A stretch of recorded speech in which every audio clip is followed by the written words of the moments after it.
Well, good morning. God bless you. Shabbat Shalom and welcome to the Torah portion today. What a delight it is to be with you on this very, very special day because we're in the middle, of course, of the Feast of Unleavened Bread. And for those who have been following the festivals, and I hope that you do, it's a command of the Lord. We have had a tremendous week. I don't know about you, but we've had Passover. We've had the Holy Convocation on the following day, the 15th day of Aviv. I've just had so much food, so much friendship and fellowship with people and my family. I don't know. I can't get enough of this particular week.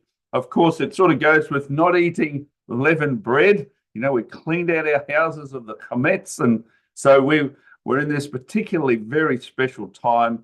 I hope you've been doing it with us. It's just fantastic. We do have a Holy Convocation on the last night, or the last day, on Sunday night at Kingdom Church. If you're in the vicinity of the Gold Coast, anywhere within 5 hours is reasonable driving time to be with us.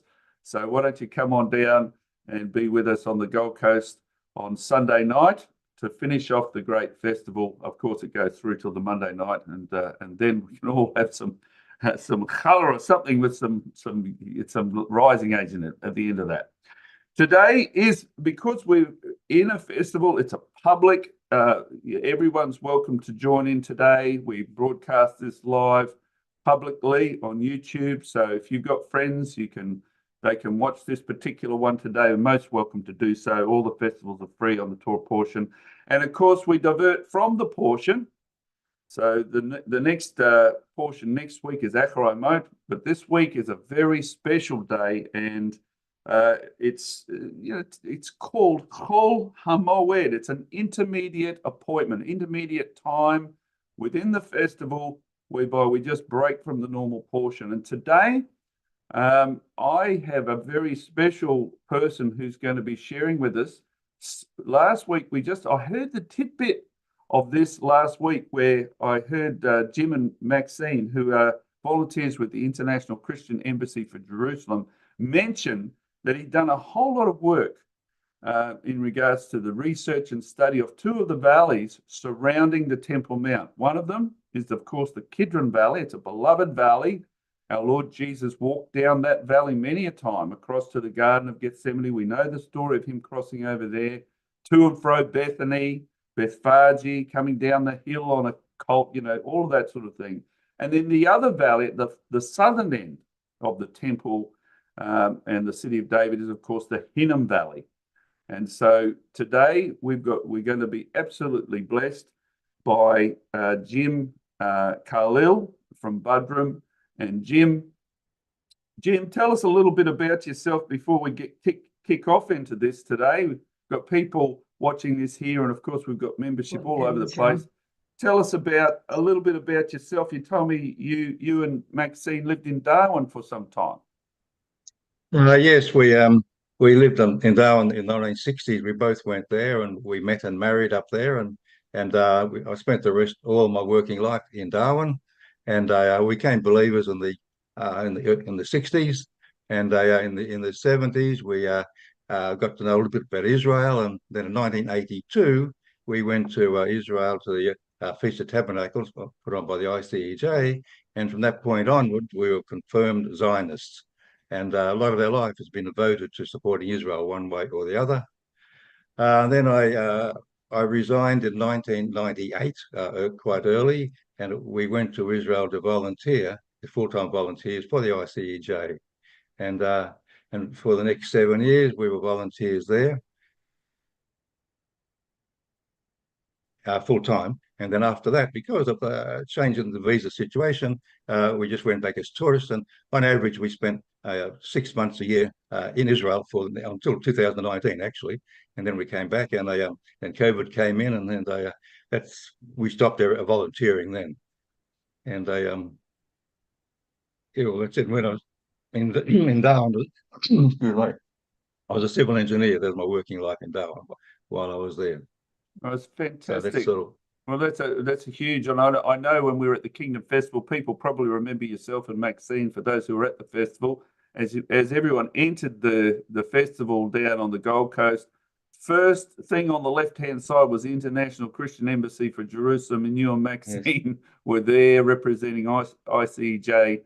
For those who remembers Jim and Maxine as you were coming into the festival? Most of the people here remember you there. Well, we're really excited today, Jim. You've done just tell us quickly a little bit about your work in your studies regarding the Kidron and the Hinnom Valley before we launch into it. How did you get interested in that? well, it's not only those two valleys. I had a good friend in Israel who's been in Israel before we were, and he was an anthropologist and a social worker and other things. And so I said he could speak Hebrew fluently and Arabic, and we travelled around the country a lot, and we went to all different places. And I've done put together I don't know about 15 or 16 different presentations. These valleys are just two of them, and we've done a lot of other things about when Jesus came to Nazareth when he's 12 and into Jerusalem, what he saw, and about Abraham and about the Philistines and all these different topics I've covered. But these valleys are just two of them. And one day I thought, I used to ask the Lord, what can we look at next? So he thought, the Hinnom Valley. So I arranged with a friend, Will, and we spent a day. I did some research about the Hinnom, and we travelled down it, and I took photographs, and this presentation is a result of all that.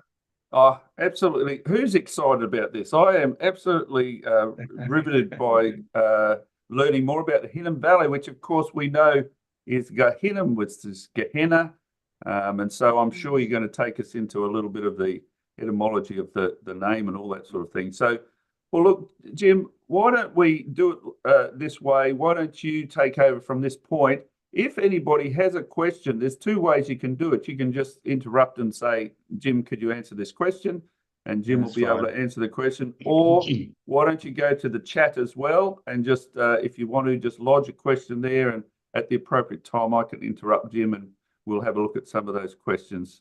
So ready to go. Let's go, Jim, if you can share your screen. And let's go on this wonderful presentation of the Hinnom Valley in Jerusalem.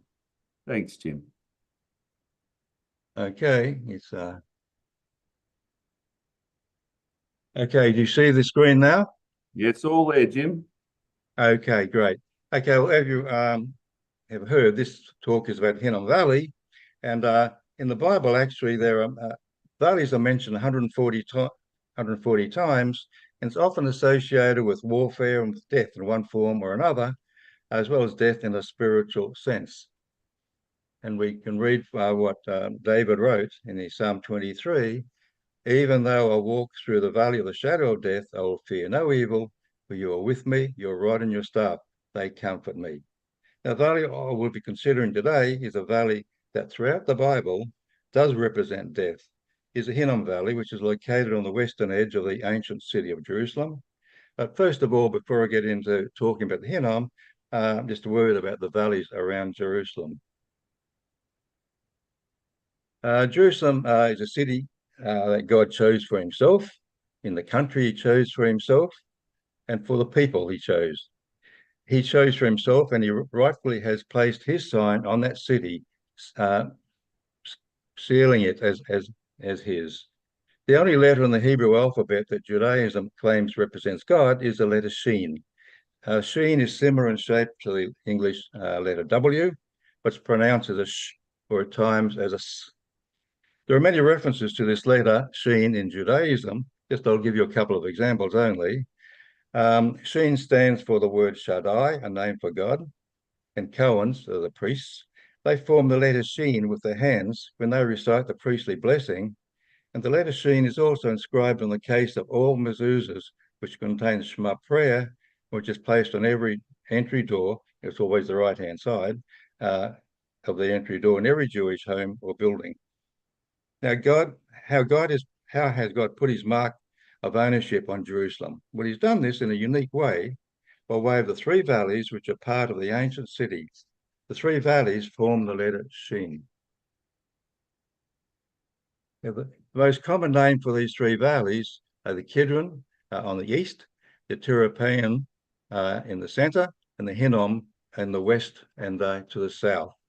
Tirapaean, by the way, means in Greek the cheese makers, cheese workers. These valleys are very important to the occupants of this ancient city, firstly to the Jebusites and to the Israelites later on. Because these were very steep valleys, they provided the city protection from enemies on the three sides, the west, the south, and the east. And then all these sides only was not protected by a steep valley. But all the valleys were very deep and steep. Generally, if you've been there now, you've seen how steep they are, but before they were about a minimum of 10 meters deeper than what they are now. They've been filled up with rubbish when Jerusalem has been destroyed so many times. So then it was almost impossible to successfully attack the city from these sides. Only from the north would a successful attack be made. However, you may remember that the Israelites gained access to the city to conquer the Jebusites, but not from the north. The information is provided in 2 Samuel. This is just a little diversion from the Hinnom, but I'll get back there in a minute. As we can read in Samuel, on that day, David said, anyone who conquers the Jebusites will have to use the water shaft. Well, this shaft he refers to is now known as Warren Shaft. It has an entry from the Kidron Valley. And you may not know, but Warren was formerly a London police chief, and he was dismissed because he could not catch the original Jack the Ripper. So he came to Israel instead, and he did a lot of work in investigation in Jerusalem. So how did David know about this water shaft when presumably all other invaders did not know? Well, we don't really know the answer, but there's a possible, very simple answer. David, as you know, was the son of Jesse. He'd been a young shepherd living in Bethlehem. And Bethlehem is only a few kilometers south of Jerusalem, or Jebus, as it was called then. And no doubt he would have brought a sheep close to Jebus and met with the young shepherds there, talking to boys as kids do. And these young shepherds would have told David about the town's water supply and the internal water shaft. So that's possibly how we found out, how we knew all about it. But were the Israelis and Jebusites on friendly terms? Sometimes they were, and sometimes they weren't. But you may remember that back in the time of the judges, not long prior to the time of David, the Israelites and Jebusites must have been on relatively friendly terms because you may remember that when a Levite was taking his concubine from Bethlehem past Jebus, his servant suggested they spend the night in this city.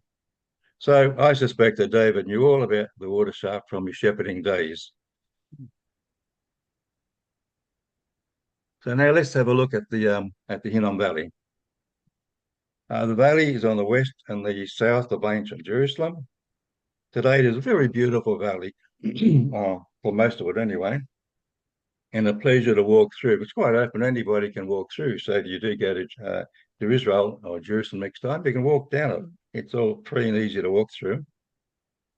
And however, this valley has received a lot of bad press since it's first mentioned in the Bible, and rightly so. It has always been a valley of death. And even now, many sites can be seen today have to do with death in one form or another. The valley is actually quite short. It's only a total of about 4 kilometers long. But however, the length where it becomes a narrow, steep valley, it's got a guy in Hebrew, is only about 1.5 kilometers. And for those who have been to Jerusalem, and if you've been to the Shuk in Mahana Yehuda, the valley actually starts just near the Shuk. It's just a depression really in the Jaffa Road, and it follows Jaffa Road more or less all the way down. So regarding its name, originally it was called Guy Ben Hinnom, that is a steep valley of the son of Hinnom. The guy means steep valley. There is no record of whom Hinnom was. Presumably he was the owner of the valley in distant past. The first reference to it in the Bible is in Joshua 15:8, excuse me, which described as the border between the tribes of Judah and Benjamin. However, the first of the many abominations in this valley recorded in Scripture is by the wisest king probably in all history, as you know, that was Solomon, who in the later part of his life followed the gods of his 1,000 or so wives and concubines. In the southeastern part of this valley, he will place the worship for them, and here children were sacrificed and burnt on an altar to pacify their gods.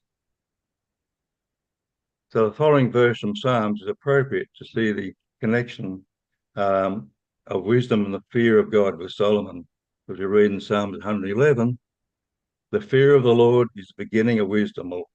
For Solomon gathered more wives and concubines and tolerated their pagan customs, he lost his fear of the Lord and then lost his wisdom and then built worship centers for them. Very sad for somebody so brilliant as Solomon was to go on the way that he did go.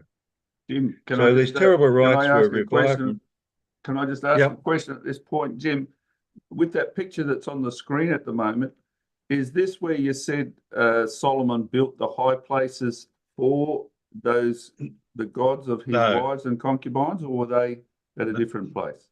Well, we don't really know where it was, but it's right down the very bottom. It could be the very bottom where it meets the Kidron, but we don't know exactly where it was. But it's in this valley somewhere. This is just a shot of the valley. This is getting close to the bottom anyway, but we don't know where it is. But this is where you're saying that his wives, or they sacrificed children in this particular zone? That's right. Hey, it's terrible. You'll see in a minute. Right. Yeah. That's some scriptures about it all. That's where Haz did also, as well as Manasseh. But when Josiah came along, he changed things completely, and he was a good king. He defiled the Topeth, which was in the valley of Ben Hinnom, so no one could use it to sacrifice his son or daughter in the fire to Molech. Oops. This practice was finally put to an end by Josiah, as we've read. So, and now I'll show you, this is how it may be depicted, this practice of sacrificing to Molech. Absolutely incredible. This practice continued, and Jeremiah prophesied the destruction of Jerusalem because of this. And can you imagine doing that? That's one way that you could sacrifice your children. I'll read from Jeremiah. It's quite a good passage. This is what the Lord says. Go and buy a clay jar from a potter, take along some of the elders of the people and of the priests, and go out to the valley of Ben Hinnom, near the entrance of the potsherd gate. There proclaim the words I tell you and say, hear the word of the Lord, O kings of Judah and people of Jerusalem. This is what the Lord Almighty, the God of Israel, says. Listen, I'm going to bring a disaster on this place that will make the ears of everyone who hears of it tingle. For they have forsaken me and made this a place of foreign gods. They have burnt sacrifices in it to gods that neither they nor their fathers nor the kings of Judah ever knew. And they have filled this place with the blood of the innocent. They built up the high places of Baal to burn their sons in the fire as offerings to Baal, something I did not command or mention, nor did it enter my mind. So beware, the days are coming, declares the Lord, when people will no longer call this place Topeth or the valley of Ben Hinnom, but the valley of slaughter. In this place, I'll ruin the plans of Judah and Jerusalem. I'll make them fall by the sword before their enemies at the hands of those who seek their lives, and I'll give their carcasses as food to the birds of the air and of the beasts of the earth. I'll devastate the city and make an object of scorn. The horrifying prophecy which did come to pass. Of course, these days, there are some people who equate what we do to full-born in abortion, the babies, with this. Anyway, it's a horrifying prophecy.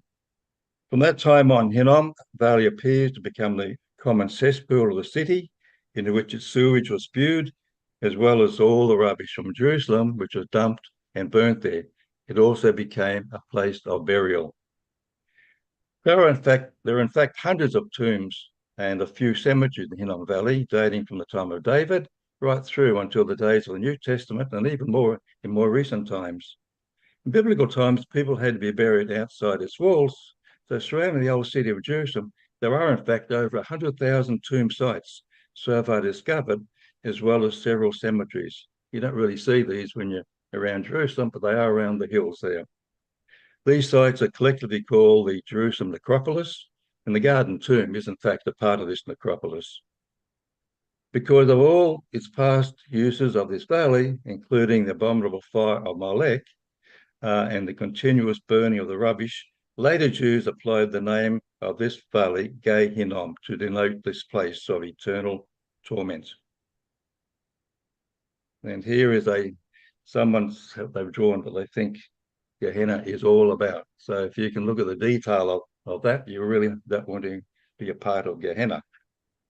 Now we look at this valley in periods of time, commencing from the early biblical times until modern times. First of all, we'll look at the First Temple period. As a part of the Jerusalem necropolis, there are many tombs in Hinnom Valley dating from the First Temple period. And there's one there, and that's obviously above that is somebody's backyard or a park above that wall, right on the edge of Hinnom. The sides of the valley were generally used for tombs for the wealthiest Jewish families, and these are the ones we can still see today. However, most of them have been desecrated or used to dump rubbish, and most are blocked off. In fact, everything I show you today, it's all accessible to everybody. You can walk down and see these things. You can walk inside those tombs. Many are barred off, but some aren't. You can just walk inside. It's all open. You've got to take the effort. Perhaps the most important tombs are those called the Ketef Hinnom tombs. That is the shoulder of Hinnom, located behind the Begin Center in Jerusalem. Some of you may have been there. Good place to visit. These 7 tombs were discovered by the archaeologist, Dr. Gabriel Barkai, and that's him there, during excavations from 1975 to 1980. They are tombs from the First Temple period, dating back to King Josiah from 640 to 609 BCE.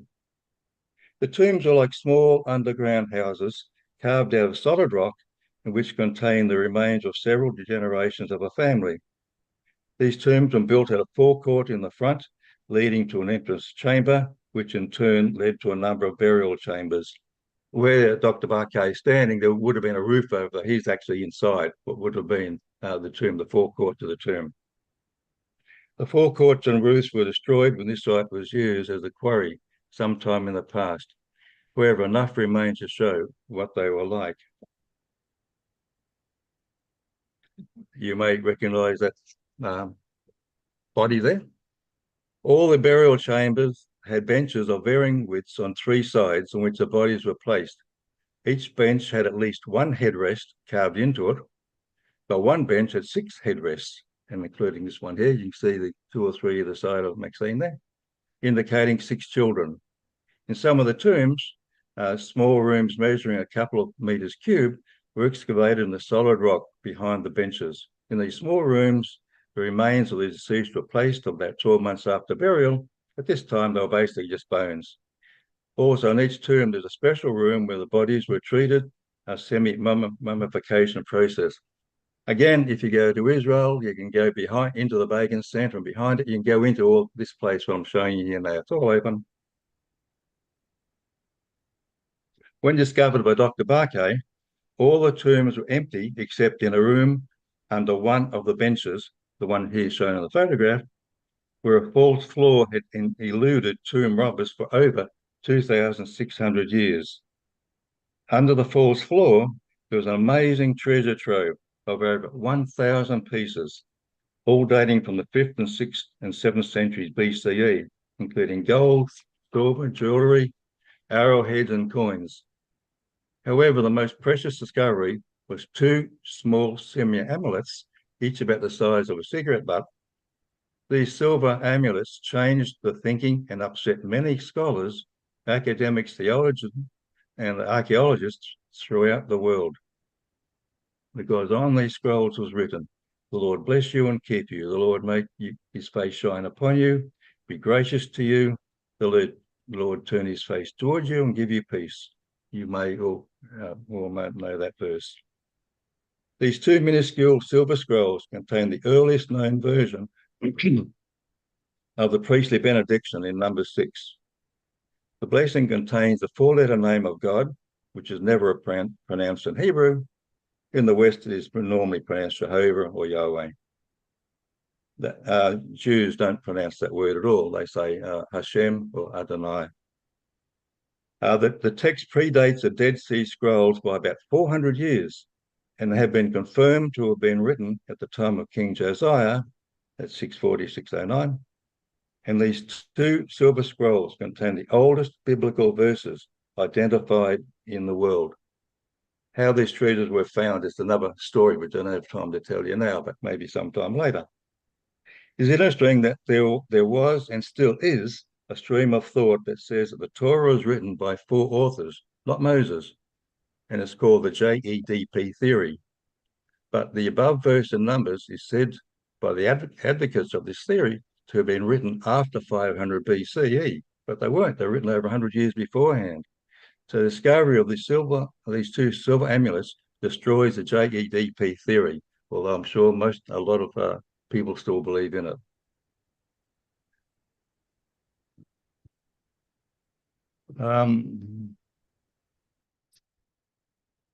Very close to the junction of the Hinnom Valley and the Kidron Valley is the ancient spring of En Rogel. En means a spring, which is mentioned 4 times in the Bible, twice as a part of a boundary and twice as a meeting place for people.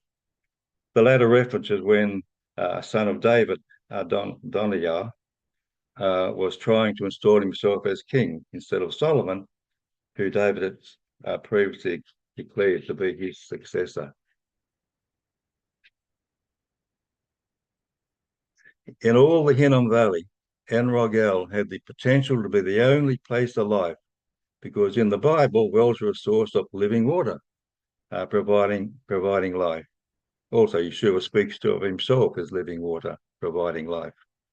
However, even this well in the Hinnom Valley had a sad biblical history, and even sadder today, because not only, I understand, has it been filled with rubbish, but in recent times it has been enclosed inside the walls in a mosque courtyard, and now we're not even permitted to see the well. These two photos here, that's I'm standing on the left in the entrance to the courtyard of the mosque, you can see behind, and on the right is my friend Will Setz. That's the entrance to the well itself, which is behind that wall, but the door was locked and we weren't allowed to go into it. So, but I've heard it's all full of rubbish. But well, I've seen a photograph, though, taken in 1988 showing no courtyard wall around this well enclosure. So these walls are a relatively recent addition, just to keep people out and it's well, the Arabs, the Muslims trying to hide things about the Bible too. Now we're in the Second Temple period. This structure is Mamilla Pool, more or less opposite the Jaffa Gate of the old city, and is a reservoir built by Herod to supply water to the city. It's a part of a complex system of pools, aqueducts, and tunnels supplying water to Jerusalem from springs as far away as Hebron. And you can see some of these aqueducts too if you go on foot south of Jerusalem. There were 2 aqueducts into Jerusalem, the upper and the lower aqueducts, and Mamilla Pool is a part of the upper aqueduct. And the pool is very large. It's measuring about 90 by 60 by 6 meters. That holds over 300,000 cubic meters, a lot of water. But it's now mostly empty. That's just some rainwater right into it. By the way, those who have approached the old city walk down Agron Street, and on the left is Independence Park, and this pool is in the middle of the park. You can complete access. Anybody can go there, but it's certainly not visible though. when you go down Agron Street. You've got to walk right into the park to see it. The tomb in the lower left of the screen is on the side of the valley, almost opposite the pool, and it's possible, and it is believed that it's the tomb of the family of Herod. So you can note the large round stone door. It's in a slot behind the entrance. You can see it there, very large stone. So a little lower down the valley, there's another pool or reservoir built by Herod, again for the ancient Jerusalem's water supply, and the lower aqueducts flowed into this pool. The pool was refurbished by Suleiman the Magnificent, the Turkish capital of Jerusalem in 1517, and here's a fellow who actually built the walls we see around Jerusalem now. He also, Suleiman built a fountain for travellers going between Jerusalem and Bethlehem, and existing plaque advises this fact. And if you walk, you can see the old city on the right there, and you walk down the road there, and you can see that plaque there, and what this Suleiman built in 1517 or thereafter. These days, the pool is a major entertainment site for outdoor concerts and the like, especially during summer, and with a full moon and lights shining on the city walls, which you can see behind up in the rise a little bit. Sultan's Pool is quite a spectacular place to hold events in the evening. It's quite terrific to be there to any of those events. And moving into the New Testament times now. So the potter's field, or Akeldama in Aramaic, is the name for the field of blood that the chief priest bought with the money returned by Judas Iscariot by betraying Yeshua, and refers to the lower area of the Hinnom Valley before it meets the Kidron Valley. And the scripture, the chief priest picked up the coins and said, "It is against the Lord to put this into the treasury, since it is blood money." So they decided to use the money to buy the potter's field as a burial place for foreigners. That is why it's been called the Field of Blood to this day. The earth in this area was composed of rich red clay and was formerly used by potters. For this reason, the field was called the Potter's Field.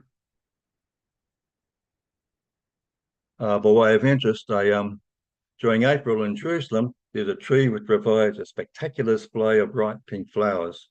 It's called the Judas tree. It is said that when Judas hanged himself from this tree, it blushed with shame. It's just a tradition that's been handed down from somebody.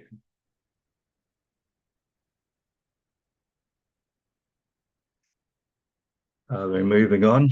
Then the detachment of soldiers with his commander and Jewish officials arrested Jesus. They bound him and brought him first to Annas, who was the father-in-law of Caiaphas, the high priest that year. Annas was the father-in-law of Caiaphas, the high priest during Yeshua's trial. Also, Annas had been the high priest before Caiaphas, but he was deposed by the Romans in the year 15 CE. And many considered that he still should have been the high priest. And that is the possible reason why Yeshua was taken to him for questioning first before being sent to Caiaphas. So regardless of this, as a high priest, Caiaphas would have been held in high esteem and warranted a special tomb. This tomb is lower down the Hinnom Valley, and the Roman historian Josephus says this tomb is that of Annas, the high priest. And it's a beautifully decorated tomb in that area, and has been identified as belonging to him.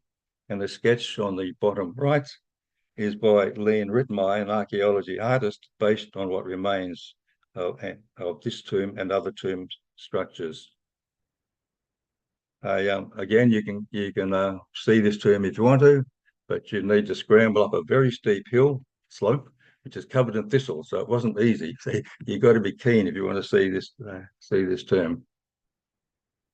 And here's a photo inside of the ceiling, which I took. This tomb with the barred up, had bars in the front. I just poked my camera through the bars and looked upwards and took a photograph. And so the ceiling of the tomb. And the tomb was described by Gustav Dahlmann, the first person to investigate it in 1925. He said it was the most beautifully decorated rock-cut tomb between the Mediterranean and Petra. And as it faced the Temple Mount, he gave more credence to the possibility that it belonged to a high priest. Note that the tomb and the ceiling are carved out of solid rock with all that design in it. And then in the bottom right-hand corner, that's what Leen Rittenmeyer, from what you can see, that's what he says the tomb would have looked like inside. Would have been quite spectacular. And all the black in the on the ceiling there, that's because of smoke. That's when the Bedouins or Arabs, whoever, used it just as a bolivian or whatever, have a picnic. But it's all inside is quite black from smoke. In Israel, it's covered with all these fantastic remains, but it's because of lack of money or whatever, just left as they are in this state. But you know, in Australia, with something like that, it would be treasured. Here's another tomb. Even though it's close to Anas's tomb, this first century tomb was only discovered in the year 2000 because the entrance was so well concealed. It contained about 20 ossuaries, containing bones as well as a skeleton, still on a bench with remnants of a burial shroud dating to the time of Yeshua. The right-hand photo shows how he would have been buried, and the left-hand photo shows how he was found. A remnant of the shroud is still visible, you can still see there. So because of its proximity to Anas's tomb, and as it looked directly toward the temple, it is thought that this tomb was for priests, or at least for the elite of Jerusalem. Analysis of his remains show that he had leprosy, but died from tuberculosis. And this shrouded man provided the first evidence that there was leprosy, as we understand leprosy in Jerusalem at that time. And this leprosy is distinct from a Zaharat, which we've been talking about in the Parshat in the last couple of weeks. This was real leprosy. The reason why the bones were not in an ossuary, but still laid out on a bench, and why the tomb was tightly sealed, could be because he had leprosy and tuberculosis, and nobody wanted contact with him after he had been buried. So in the 1,000 or so tombs around Jerusalem, this tomb is the only one where a body has been found similar to this one. And interestingly, the material the shroud was made from was readily available at the time in Jerusalem, at the time of Jesus in Jerusalem, whereas the material and weave of the Turin shroud was not available at that time in Jerusalem. And here's another old cemetery in the Hinnom Valley up in the hills. Over the top it reads, "The Eternal Jewish Karaite in Israel, a holy righteous society of the truth." You may not have heard of the Karaites, but they were quite a force at one stage. The Karaites, also known as the Sons of the Bible, are a Jewish sect which came to Jerusalem in the 8th century and built a synagogue, and which is still standing there today. It's the oldest synagogue in Jerusalem. And between the 9th and 11th century, the Karaite Jews were the majority in Jerusalem. Today, there are only about 20,000 living in Israel, but only a handful now live in Jerusalem.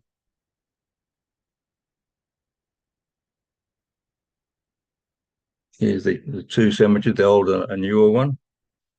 The Karaites do not accept the oral law of the Mishnah and the Talmud, accepting only the written Bible, the Tanakh. In this respect, they practice Judaism more or less similar to what it was before Israel became influenced by the Greek Hellenization, beginning from about 300 BCE. This is the period when the sect we know as the Pharisees appeared, who wanted to safeguard the Torah from being compromised, in part by the Sadducees, so they put in place what is known as fences around the Torah. Later, Yeshua condemned them for putting an unnecessary burden on these people and for being hypocrites, because they put in these fences and sometimes they did not obey them themselves. The Crusaders were in the land from about 1090 to 1291, but Jerusalem was recaptured by the Muslim Saladin in 1187. During the Crusaders' time in Jerusalem, many Christian pilgrims came to the land, and many died there. And the Crusaders solved the problem of their burial by disposing of the bodies through a big hole in the roof, as you can see there, just by dropping the bodies through the hole in the roof into those below. So it became a very big mass grave, and I guess a very smelly one at times. And a little lower down the valley, in fact, yeah, you can see, very close to the last one, what I showed you, there was the Greek Orthodox monastery of Onufrius. He stands on a promontory near the bottom of the Hinnom and is located adjacent to Akeldama, of the Field of Blood, which is down the bottom where Judas hung himself.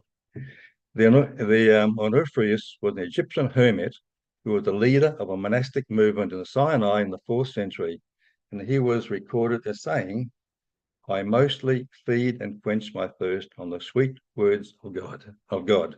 That's very nice, isn't it?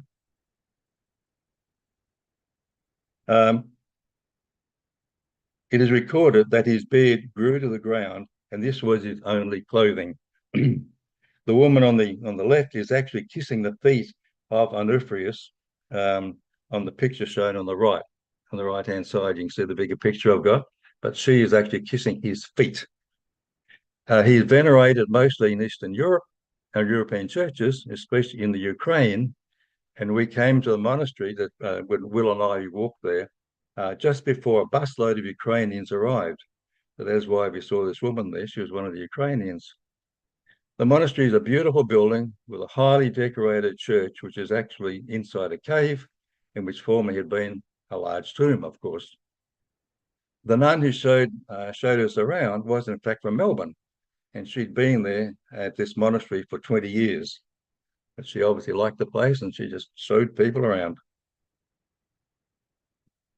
And now, a couple of years after I went down the Hinnom, Maxine went to the Ukraine, and she followed around the Jewish sites, you might say, and she came across a church. And here he is. Here's Onufrius. There's a picture of him in the church in Ukraine. And naked, yeah, it's just got his long hair showing there, and looked like a few leaves across his hips. Anyway, that's Onufrius. Now, the modern times, over the valley, Hinnom Valley is an aerial cable used during the War of Independence in 1948. At that time, Arabs controlled the old city, and gunfire from within the city made it virtually impossible to transport material and people across Hinnom Valley to reach the Israeli positions. A cable car was constructed over the valley and was used during the night to transfer medicine and arms onto Mount Zion, which is on the left, and the wounded back to the hospital. During the day, the cable was lowered to the ground and it was not seen by the enemy. Would you believe? And that's a picture of the cable car. So, yeah. The existence of the cable and car was kept a military secret until 1972, when its existence was made public. And there's a little museum on Hebron Road there. You can walk into it there and have a look around. It's a very small structure, but it's all this that still staying there. You can have a look at it there. Still just the same.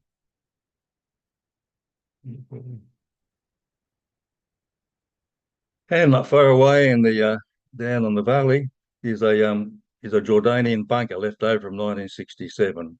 From here, the Jordanians could see just the edge of the Temple Mount, as well as up the Hinnom Valley, even to where the cable car operated at night. But they failed to detect it. Amazingly enough, they didn't see it. There are a number of cemeteries on the sides of the valley, including a Christian one in which Oskar Schindler is buried. Schindler was a German and a member of the Nazi Party, but is credited with saving over 1,100 Jews during the Holocaust. He employed them in his ceramic and ammunition factories, which were located in what is now Poland and the Czech Republic. He died penniless in 1974 in Germany at the age of 66 from a heart complaint, but said that he wanted to be buried in Jerusalem. As he said, My children are there. He's buried on Mount Zion on the side of Hinnom Valley, the only member of the Nazi Party to be honoured in this way. He, of course, was the subject of the film Schindler's List, which was based on the novel Schindler's Ark that was written actually by the Australian novelist Thomas Keneally. To cap off the whole sorry saga of the Hinnom Valley, there is a hill which overlooks the valley. It is called the Hill of Evil Counsel. It gets this name from a tradition that the house of the high priest Caiaphas stood here. It was here that Caiaphas met the Sanhedrin, which then was controlled by the Sadducees, who in turn were greatly influenced by the Romans, and it was Caiaphas who determined to put Yeshua to death. As it is written in John, then the chief priests and the Pharisees called a meeting of Sanhedrin. If we let him go on like this, everyone will believe in him, and then the Romans will come and take away both our place and our nation. Then Caiaphas, who was a high priest that year, spoke up. You do not realize that it is better for you that one man die for the people than the whole nation perish.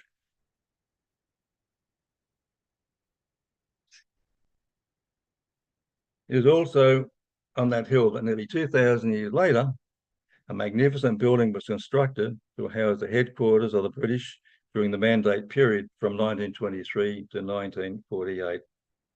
The British during this time were not known for their sympathy for the Jewish people, in fact, the very opposite. However, after the 1948 War of Independence, the hill was under Jordanian control, and they handed the building over to the United Nations for its oversight of the truce between the 5 contending nations of the region. It was Israel, Syria, Lebanon, Jordan, and Egypt. Even though Israel won this hill in 1967 during the Six-Day War, the UN still, to this day, has its headquarters there. The UN, of course, is one of the most Israel-hating Western organizations in the world, and even today, little but evil counsel can be expected to emanate from that hilltop. Ironically, the hill is an extension of a forest called the Peace Forest. You can see a little bit of it there. However, this is not the end of the story.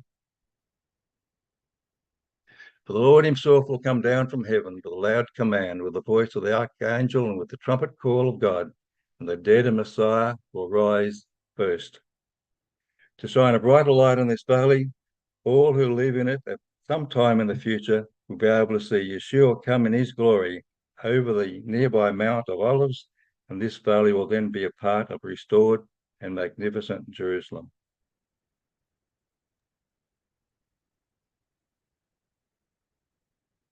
On that day, his feet will stand on the Mount of Olives.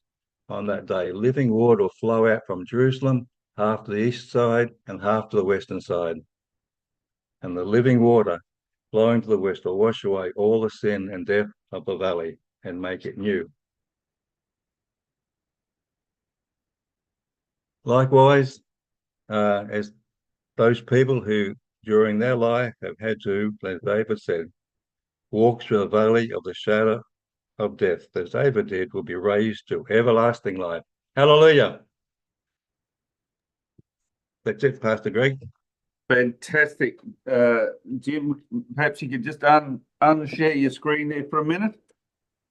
That'd be great. Oh, there we are. Wow, who enjoyed that? I absolutely thoroughly enjoyed that. Now, this has got to have some questions attached to it, and I suppose I'll probably kick off with the thought, this valley, Guy Ben Hinnom, the deep valley of the son of Hinnom, it morphed in its meaning into the word Gehenna, Jim. Do you want to comment on that at all? Have you got any thoughts? Oh, it's just the way it corrupted from Guy Hinnom to Gehenna. It's just the way the languages go, isn't it? But Gehenna is a bit like Guy Hinnom. It's just somebody somewhere, how English words morph into something else, and yeah, that's all I can say. And it really is an appropriate likeness, isn't it? Because Gehenna was where when that picture you showed of of that sort of dreadful picture of Gehenna where bodies were sort of in torment and burning. In actual fact, the Hinnom Valley was where bodies were thrown and burned, and as you showed, the children were sacrificed there. So it's not a bad likeness for the place that Jesus himself called Gehenna. It's often translated hell, but the word is Gehenna, and where it's a place of punishment for the wicked, I suppose. So it's an appropriate picture. I've always thought of the Hinnom Valley being an appropriate picture. With great interest, I was talking to Rick Riding. Now, Rick runs Sukkot Hillel. It's a prayer place right on the edge of the Hinnom Valley. It's just on top of the.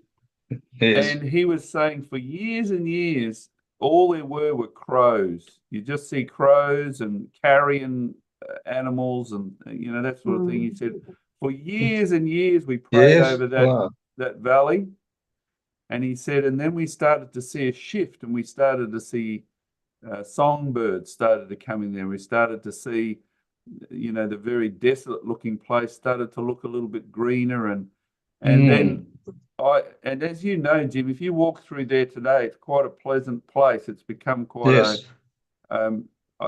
there's a certain part of that that's covered with, I think it's artificial grass. I sort of went for a walk and I thought, I don't think this is real grass, but it looks it's a pleasant looking park between, the Jaffa Gate. Let's just say you can walk down from the Jaffa down a little Gate, bit, and then walk up to, Karen Haysod Street. So,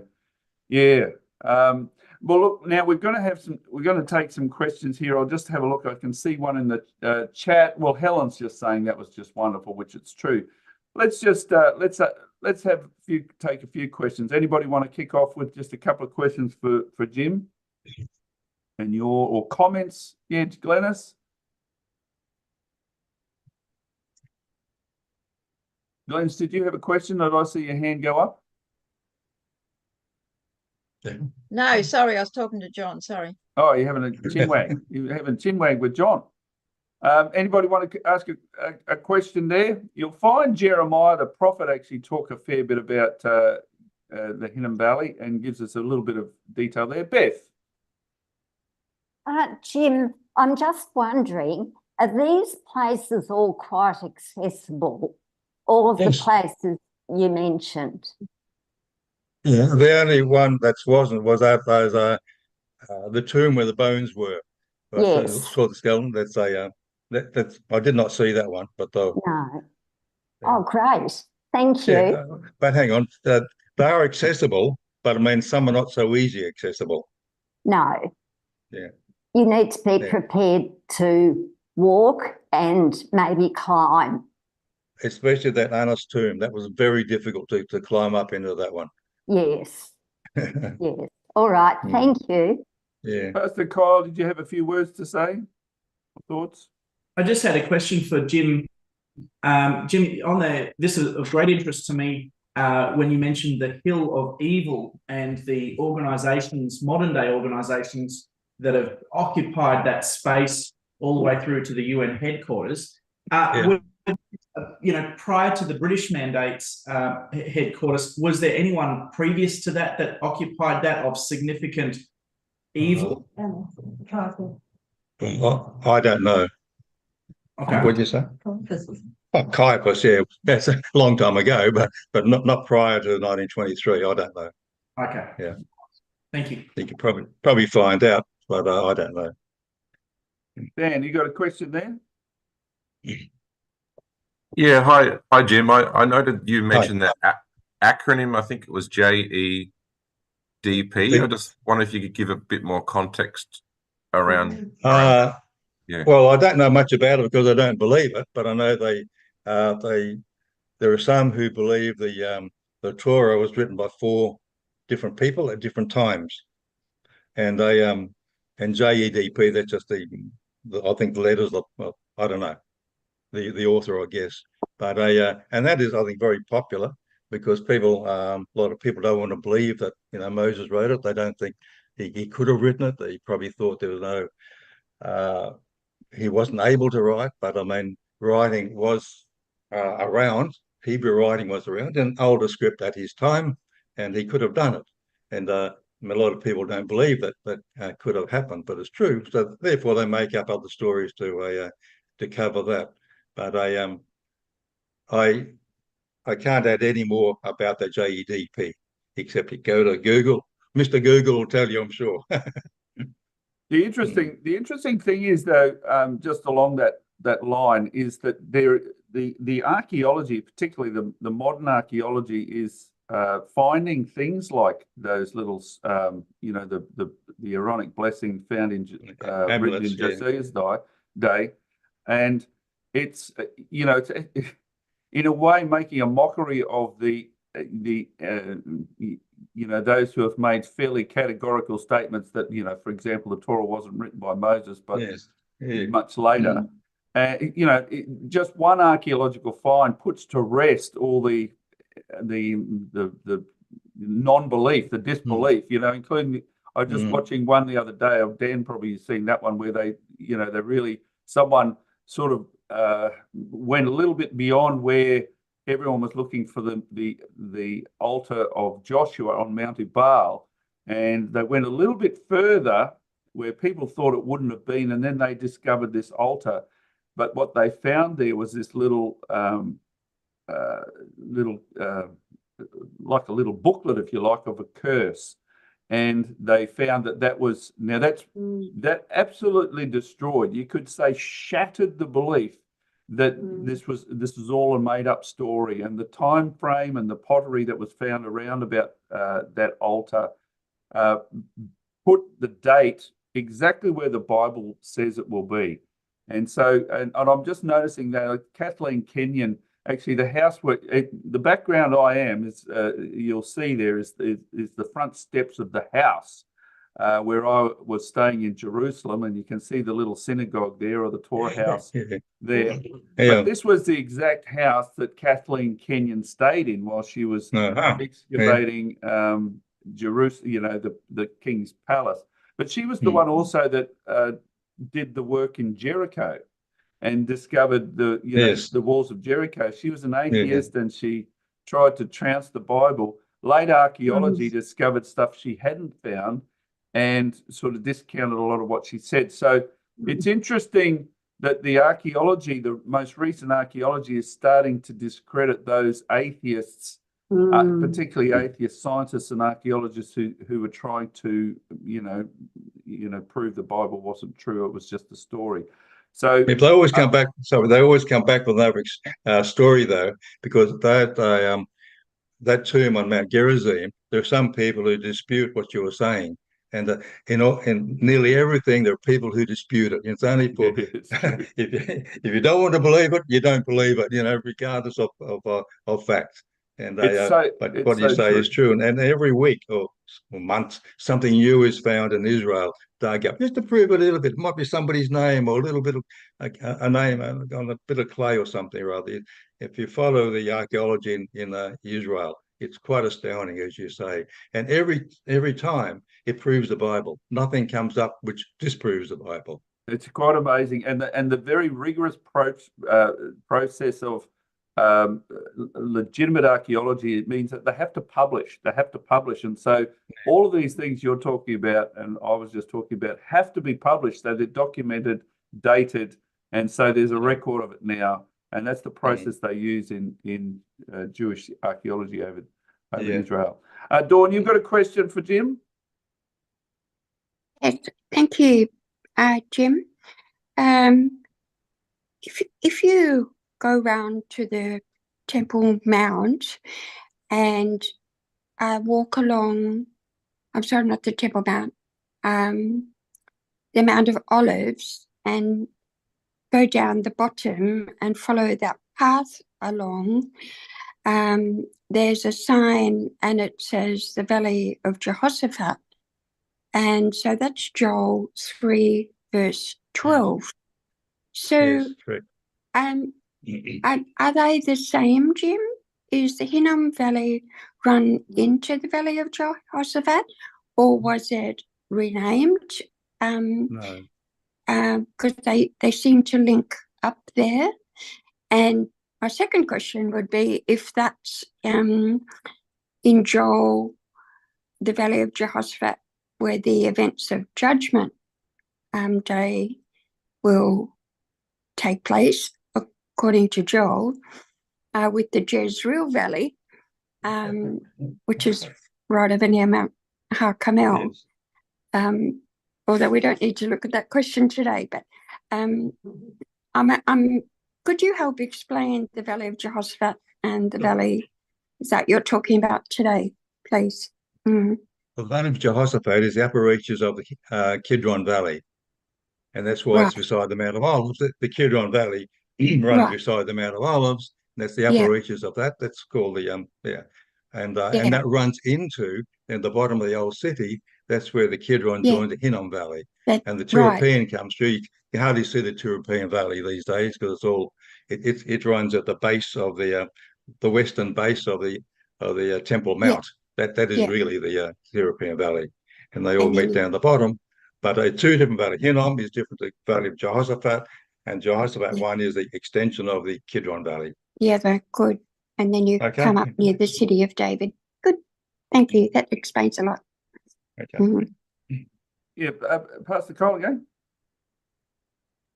Yeah, I don't know if this is a question for Jim or Dad, but I just was wondering if you might be able to cast some light on Gehenna. So in the Valley of Gehenna and in Judaism, we've got an understanding that this is a place in a theological sense that's it's a place of torment for souls. And Islam has its version, which is based on the same word, which is Jahannam, which is based on Gehenna, carries the same idea that there's this purifying of souls or torment of souls. But then we have the Christian word hell, and I know, Dad, you touched on this before, but I just wondered, Jim, if you could cast some light on how that progression is taking place, where we have in the core of what Jesus talks about Gehenna, this place where souls go, to now the Christian hell, which is permanent body, soul, spirit